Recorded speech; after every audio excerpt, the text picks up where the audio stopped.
महादेव शिव शंकर शंभो उमाकांत हर त्रिपुरारे मृत्युंजय वृषभध्वज शूलिन गंगाधर मृड मदनारे हर शिव शंकर गौरीशम वंदे गंगाधरमीशं रुद्रं पशुपति मिशानं कलये काशीपुरीनाथं जय शंभो शिव गौरीशंकर जय शंभो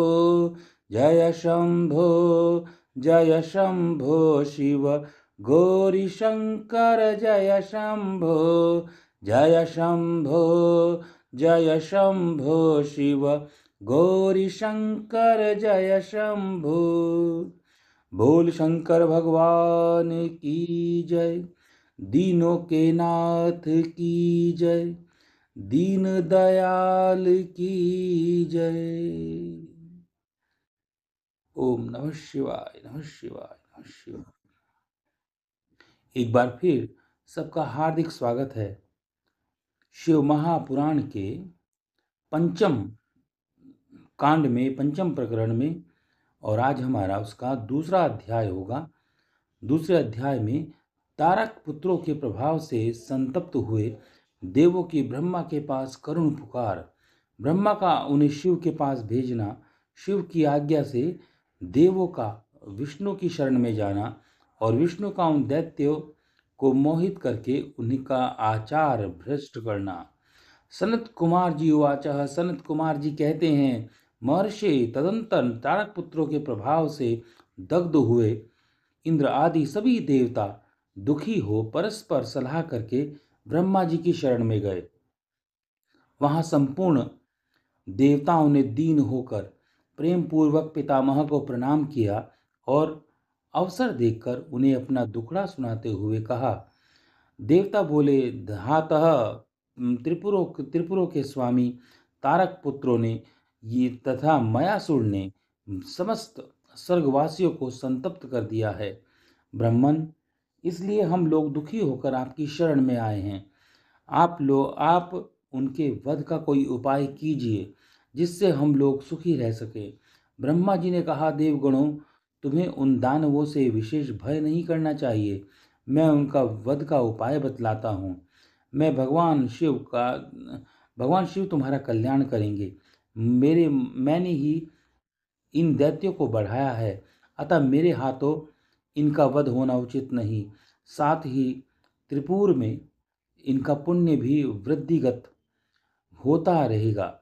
अतः इंद्रादि सभी देवता शिव जी को प्रणाम करें, शिव जी की प्रार्थना करें। वे सर्वाधीश यदि प्रसन्न हो जाएंगे तो वे तुम लोगों को का कार्य पूर्ण कर देंगे। सनत कुमार जी कहते हैं, व्यास जी, ब्रह्मा जी की यह वाणी सुनकर इंद्र आदि सभी देवता दुखी हो उस स्थान पर गए जहां वृषभध्वज शिव आसीन थे। तब उन सब ने अंजलि बांधकर देवेश्वर शिव को भक्ति पूर्वक प्रणाम किया और कंधा झुकाकर लोगों के कल्याणकर्ता शिव का स्तवन किया।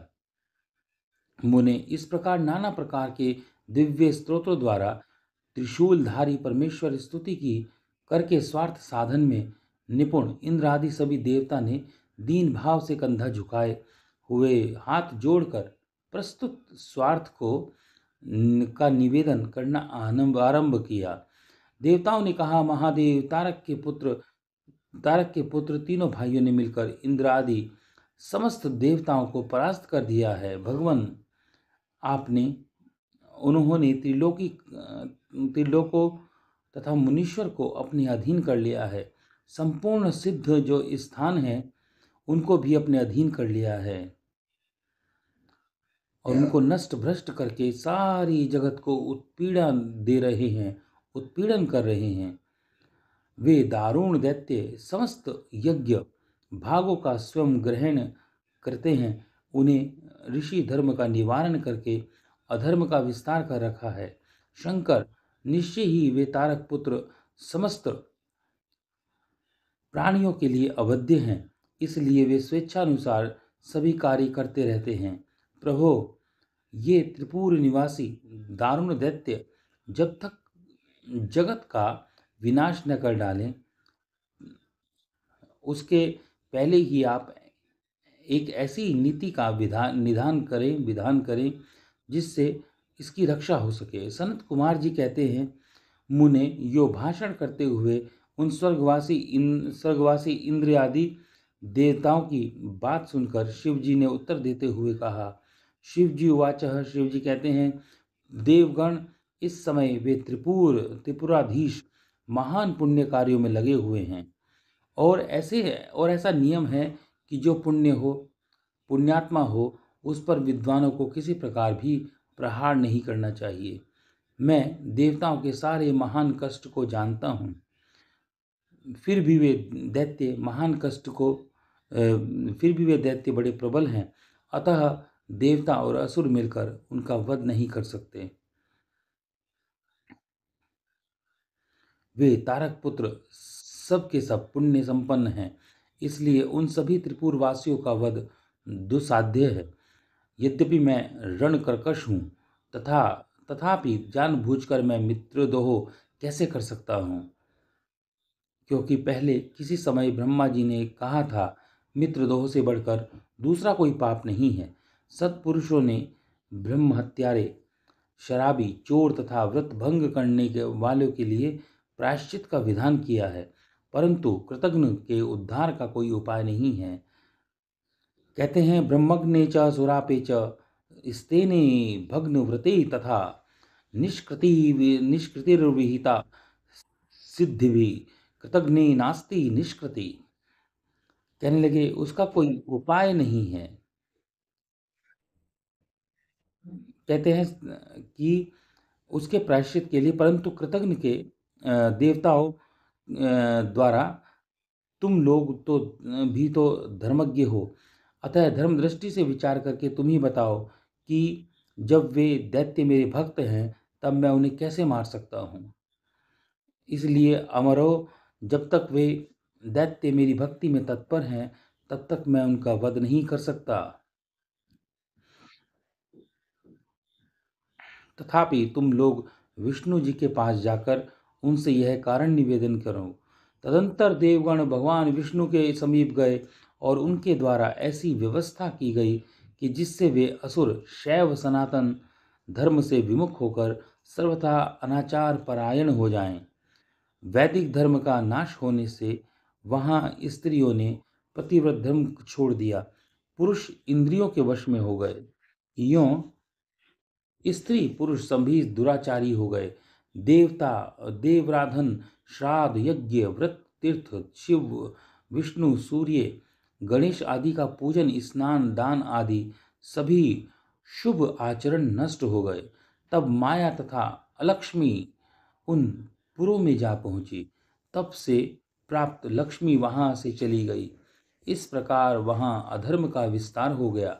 मुने, तब शिवेच्छा से भाइयों सहित उस दैत्यराज की तथा मय की भी शक्ति कुंठित हो गई। इति श्री रेवाखंडे रुद्र संहिता नाम पंचमो प्रकरणों युद्धकांड प्रकरणों द्वितीय से लेके पंचम अध्याय तक आज हमारा पूर्ण हुआ। षष्ठम अध्याय में हम कल करेंगे देवों का शिव जी के पास जाकर उनका स्तवन करना, शिव जी के त्रिपुर वध के लिए उद्यत न होने पर ब्रह्मा और विष्णु का उन्हें समझाना, विष्णु के बताए हुए शिव मंत्र द्वारा देवों द्वारा तथा विष्णु द्वारा जप शिव जी की प्रसन्नता और उनके लिए विश्वकर्मा द्वारा सर्वदेवमय रथ का निर्माण। ओम नमः शिवाय, नमः शिवाय, नमः शिवाय। कर्पूर गौरम करुणावतारम संसार सारम भुजगेंद्रहारम सदा वसंतम हृदयारविंदे भवम भवानी सहितम नमामि। नमः शिवाय, नमः शिवाय।